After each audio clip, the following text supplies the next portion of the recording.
Apple pie is super special to me. It's the core of why I'm a pastry chef. Me and my grandpa would make this year-round, and he looked at me one day and said, "You care way too much about how the apples are cut. You're gonna be a chef." Hey, this is Hannah Smith up at Camp Lucy. Today we're in the MadeIN studio doing Pie Crust 101. Okay, so we're gonna make some pie dough today. We're gonna start with all cold ingredients. I like everything to be super cold. It ensures for a really flaky, tender crust. Your bench scraper is gonna be your barrier between your warm hands and the pie dough. So we're gonna start with your all-purpose flour, and then your other two dry ingredients, your salt and your sugar. These are your flavor. This is the flavor and the color of your dough. Salt is like the secret ingredient of all things pastry. It makes everything come together in a really beautiful way. So now we're gonna start with unsalted butter. It should be cold. You're gonna cut little cubes. It's less work for your hands. The cubes are so that when we start cutting it into the flour, it will be less hands-on so that your dough doesn't get warm. We want nice, tender, flaky dough. This is when your flour and your butter start to become one.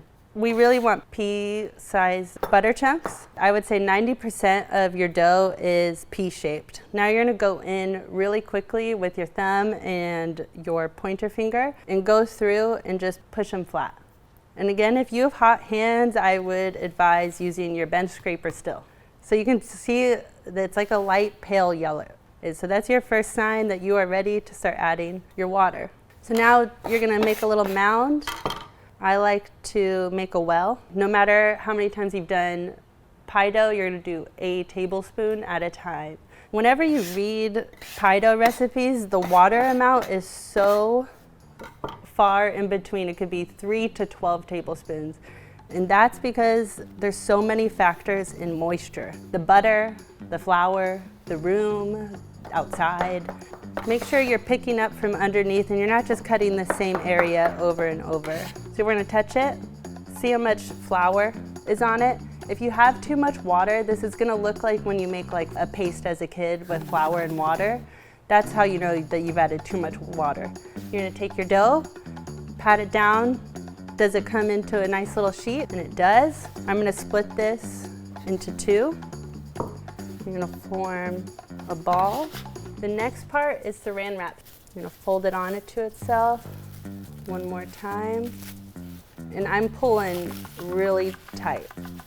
And now the pie dough can become one nice package. I like to do a thin disc. You want to think about how you're going to roll it out later. Try not to stack it. If you stack it, it creates heat in the middle, and the heat makes for really tough dough again. So like this, flat right next to each other. If you're not going to use it for a while and you're going to freeze it, get a Sharpie and write the date on it. It does hold for quite a while, like probably 2 months. You can keep it in your freezer. 2 days in the fridge because it will oxidize and become a really weird green, which is fine, but it's not pretty.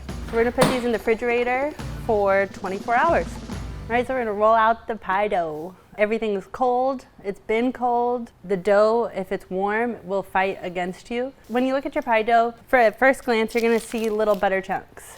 Your butter is your leveling agent. So once it goes into that hot oven, your butter will expand and create a pocket. That little pocket is flake. I like to prep my surface. It already has as much flour as it needs, so we really just need enough to make sure it doesn't stick to the table, stick to the rolling pin. Everything should have a light coating, including your hands. If this is the same batch of pie dough, I'm gonna look at it one more time and I'm gonna go, which is the top? So whatever one has the most butter chunks showing and looks like it's gonna be more flaky and your gut tells you that that's the top crust and it's gonna be prettier, then that's the top crust. This needs to be your nice sturdy crust. So you can tell it's super nice together. It holds its shape. As I roll this out, you're gonna see the butter expand into like almost a white and yellow marble effect. Like there's probably a paint color called unsalted butter or something that I would call this color. So we're gonna roll from the center out. We're not gonna go back and forth like this.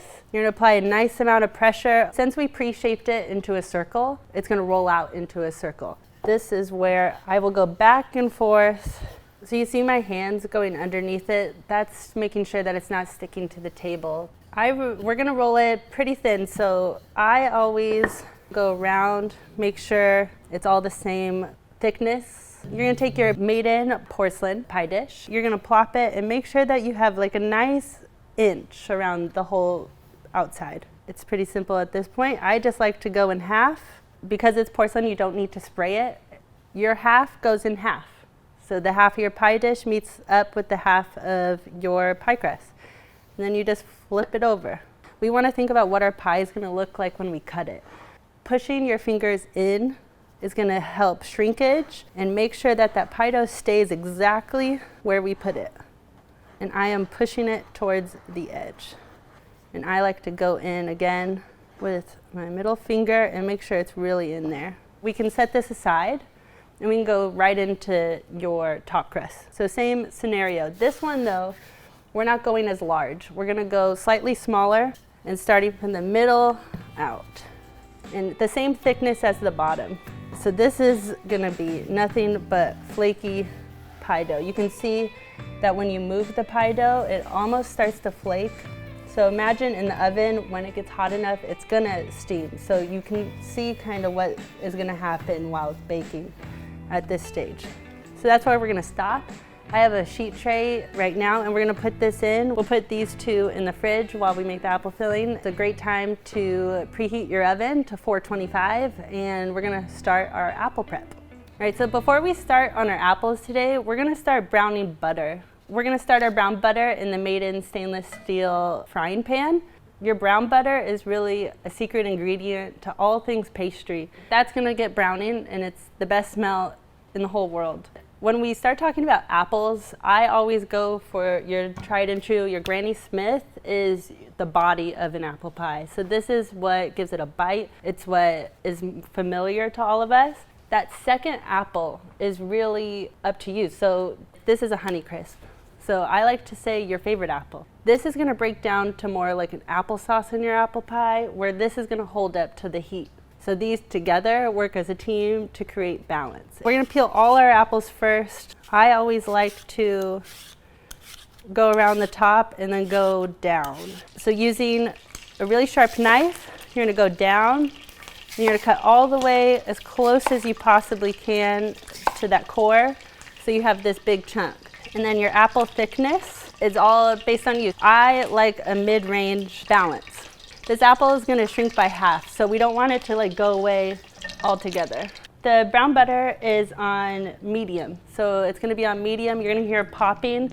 That popping is moisture escaping. So once all that moisture is gone, it's gonna start browning. And really what you'll see is all these little, the white is your milk solids, and that's what's gonna brown. Nice and slow. Brown butter is going to take about like 5 to 10 minutes based on how much moisture is in your butter. So you can see it's starting to brown. Beautiful for a sauce. I like to push my brown butter almost to the point of burning it so that those milk solids really pull through in the final product. Last apple. So now we're going to start thinking about the actual flavor of our apple pie. So you're going to decide, are you a sweet person or are you not a sweet person? You're gonna get 2 pieces of apple together. Does it matter as I comb through like it matters? You have your 2 apple slices. You're gonna take it, you're gonna eat it together. Perfect together. Honeycrisp and Granny Smith. It's like, I would say it's a foolproof apple pie mixture. You get a little sweetness, you get super tart from the Granny Smith. And then we can go in with all of our sugar. So we have all this brown sugar. We have the brown sugar. I am going to add all this. Your good old trusty granulated sugar. Salt is also going to help you just balance out the amount of sugar we just did and the sweetness of the apples. That sugar is also going to help release the juice. Cover all those apples, give them a little massage. Now that our sugar is added, we're going to try it one more time before we add the spices so that the spices don't mask how sweet our apple pie mixture is. I think it's perfect. You can taste the apple still. We don't want to add all this stuff and then lose the fact that it's an apple pie. We want to taste the both Honeycrisp and Granny Smith. We're going to add our cinnamon, our fresh ground nutmeg. So since we're not cooking the apples beforehand, I like to use a combination of all-purpose flour and cornstarch. The cornstarch is really your doubling up on ensuring that your pie the next day after we bake it, the juices get sucked up. So we're going to add all that cornstarch. You can smell your brown butter. This is where a lot of people would stop. We're going to push it a tiny bit further. You can kind of smell it smells like it's burning. I know you can't smell it, but you can tell around the edges it's getting nice and brown. I'm going to put it into a bowl, just a little. You could technically go straight into the apples, but we're going to put it into a bowl just so that we don't burn our hands. The last step is your acid, so your lemon. This is really a preference thing too. If you'd rather use an orange, go for it. I just like the classic lemon. Give your lemon a nice little roll, help release the juices. Cut down the middle. Yes, you can use a juicer. Your hands are perfectly fine. Your brown butter is going to come in now. This is what we don't want to lose. This is the good part of the brown butter. It almost looks like vanilla bean without it being vanilla bean. Your brown butter is going to turn that flour mixture, and it's going to turn into like a paste that forms onto the sides of the apples. And it makes your sauce just that much more complex and balanced. And balance is what we're going for. Do this until you don't see any more flour or cornstarch. You want all of that to be combined. Okay, so we have our pie mixture. This is when we're gonna set it aside. Set it aside. I'm gonna get everything ready. One thing being your egg wash. I like using a classic egg wash, a whole egg, whisk it up. I'm gonna add like a teaspoon of water. That water helps just create shine. Okay, so now we're gonna bring out our pie dough. This is your last chance to make sure that your pie crust is in the corners, that you can push it up again against the walls. And we're gonna take all of our apple pie mixture. I like to start out, so we're gonna do half of our apple pie mixture. This part is super important for your final cuts of your apple pie. I like to take my rounded edge of my apple and put it to the wall of my pie tin. When you have points sticking up, or you don't pat down and you don't pack in the apples, you're gonna have holes, and your pie crust will have holes. So you're gonna go in, your hands are going to get dirty, that's all right. You go in, make sure that the points are not pointing up. So I am pressing very hard. You're gonna hear some of the apples break, and that's just space. You're gonna scrape out the rest, get all of that goodness. That cornstarch already made this super thick filling.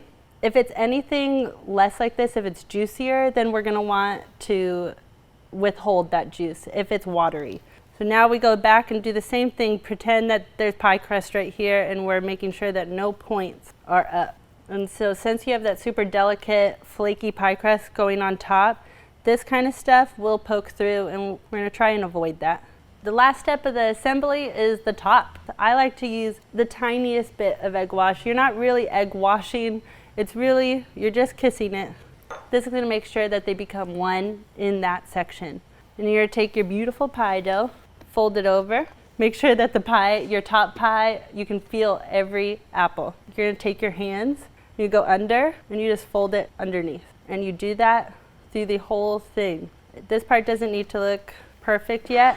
You go around, and you're almost making sure that it sticks into this edge. I don't want it to like sit right here, or else it will probably fold open while baking. So I like to make sure that it is under that pie lip. You're gonna go make sure it looks like a nice little, almost like a pizza, I would say. We're gonna go ahead and crimp the edges. I like to use my thumb and my pointer finger, and then my other pointer finger, and go in. Anytime you do stuff like this, really exaggerate what you want for your final product. Every time you make a crimp, your thumb goes into the spot that your pointer finger was just at. So you just go on over and push in. This is when I'll go in and make all my last touches. If you have a tear, that's like the tiniest little tear, you can just take your pie crust and kind of push it together. The egg wash will help close it too, but it's not the worst. We want a cold pie to go into the hot oven to create steam and flakiness. At this point, you can go into the fridge or your freezer and bake it when you have the time and when it's cold enough. This guy though is nice and cold. Those juices are gonna boil inside of the pie, and they need there needs to be room for that steam to escape. I like a classic just straight up and down with a sharp paring knife to make your cartoony little cuts. And this is something you can have fun with. You can use a cookie cutter so many different ways. I like a nice simple cut for an apple pie. Okay, so this parchment paper is the barrier between you throwing away this sheet tray at the end of the day, because there's really nothing worse than cleaning up like boiled caramelized sugar on a pan. And so you have your pie, you're gonna take your egg wash. You do a thin layer. If you do too thick or there's pools of egg wash, that's scrambled egg on top of your apple pie, and there's no way to make that sound good. I like to get in all of the crevices. It also helps, you can go and close those gaps. This is when it's your preference. You can use granulated sugar, turbinado if you want a little crunch or just a little extra something. I like this. Okay, we're gonna go into the oven at 425 for about 25 minutes, and then we're gonna drop the oven to 375, and that drop is gonna bake the bottom and cook the apples completely. So that's about 30 to 45 minutes. And there's a couple signs we're gonna be looking for. The thickness of the juice coming out of the pie. We want it to be almost like a syrup and not a liquid. That's your first sign. And then the color. Color is your key. The pie is done. Your sheet tray is gonna be super messy, so that's another reason why we have that sheet tray underneath our pie dish. This is your sign right there, that boil. So you see all of the sugar, all the butter. While it's hot, I like to give it just a little tip. We want it to stay nice and warm. Take it off. While it's hot, this is like your last chance to get your pie dish, to make sure that your pie dish looks just as beautiful as when you started. You can go around the outside. Be careful because it is hot, and there's really nothing worse than a sugar burn. And that is your flaky pie, and you can almost hear how flaky it is just by that touch. We're gonna let it sit for 24 hours. Again, you can eat right now, but for that cartoon cut and all of those juices that are right there leaking out to solidify into the apples and become one, you want to let it rest on your Snow White windowsill, not in your fridge, out, room temperature. It's rested for 24 hours. Now you can cut into it. I like to start in the center. You go straight down. This is a small serrated. Back to the edge that we took all that time, make sure that your knife is hitting the corner so that you feel your knife hit the corner of your pie, and then go all the way through. Those cuts too are not only like a cut for the top for steam to escape, it's also a guide if you wanted uniform pie crust. So you could go in between or cut on each line. For the purpose of cartoon pie, we're gonna do a large slice. Make sure you get into that corner. Get your offset spatula, slide it on underneath. That 24 hours is gonna make sure all the juices got sucked back into the pie, and that is gonna make sure that you have a super sturdy pie crust that's not soggy, it's beautiful. So let's try it. It's almost weird that my first instinct is to eat the crust first. I think we nailed the balance of the apple pie. I know I repeated myself probably a dozen times on balance, but I am telling you it's gonna make the brown butter, the lemon, everything shine into a more modern take of the classic apple pie that's usually overly sweet into a balanced anytime pie. Breakfast, lunch, dinner, dessert. This is the pie that you can bake with confidence. Thank you so much for watching. My name is Hannah Smith up at Camp Lucy. Thank you.